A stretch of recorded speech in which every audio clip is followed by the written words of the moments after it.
All right, guys, getting straight into the top 5 news stories of the day. As we come on the air, we are learning that an operation is underway northeast of Paris to detain the 2 brothers who have been on the run since the shooting attack Wednesday at the headquarters of the newspaper Charlie Hebdo.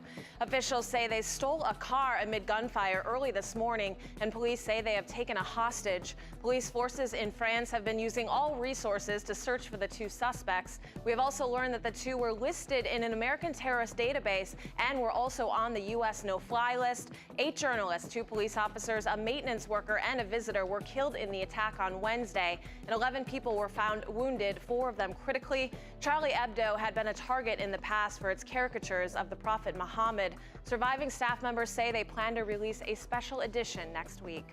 All right, back home, some good news for potential college students. The White House announced yesterday that the president has a plan to make community college free for everyone who is willing to work for it.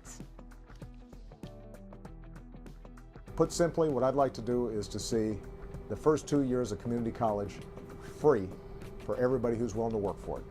That's right, free for everybody who's willing to work for it. It's something that we can accomplish, and it's something that'll train our workforce so that we can compete with anybody in the world. Very interesting. Well, the president plans to announce more details at a community college in Knoxville, Tennessee later today. And some more good news around the country. We are now officially betting on Boston when it comes to beating out other world cities to host the 2024 Summer Olympic Games. The U.S. Olympic Committee named Boston as the U.S. bid. The city beat out L.A., San Fran, and D.C. Congrats to them. All right, moving on to Connecticut, where a 17-year-old has lost her fight to avoid chemotherapy, at least for now. The state Supreme Court ruled that officials are not violating her rights by making her undergo treatment. The teen, Cassandra C., has Hodgkin's lymphoma and says she understands she'll die without the treatment, but it should be her decision to refuse it. She feels the treatment is toxic and would rather explore alternatives. Cassandra and her mother had been fighting the chemotherapy recommendation. The court says she'll be free to make her own decision when she turns 18 in September. Doctors say with the treatment, she has an 85% chance of survival. And lastly, our top 5 headlines. Bill Cosby is continuing his performances in Canada, and last night's left some people asking and shaking their heads, is it too soon? Well, during the performance, Cosby jokingly warned women to be careful drinking around him. Yeah, well, apparently that was funny because the crowd erupted into applause. But then a few minutes later, a heckler yelled that Cosby was a rapist. That person was later removed from the show. Cosby still has scheduled appearances in the U.S., including 2 shows in Denver on January 17th.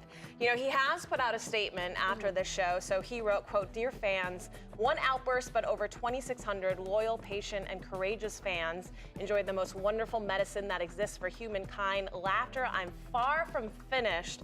So curious to know what you guys think about him cracking jokes. Is it too soon for this kind of behavior? I don't think he has a choice at this point, though. Yeah. Like, he has to poke fun of it because he hasn't come out and said anything. True. Is it right? It left me with a bad taste. Yeah, I agree. Me too. Definitely Way too soon, for sure. I think, just to bring it back, another story that you just spoke about, President Obama. With the college? Free college. It is another big headline. Like, come on. That's Yeah. amazing, and it'll bring us back on par with the rest of the world. So Yes. that's great. Kudos.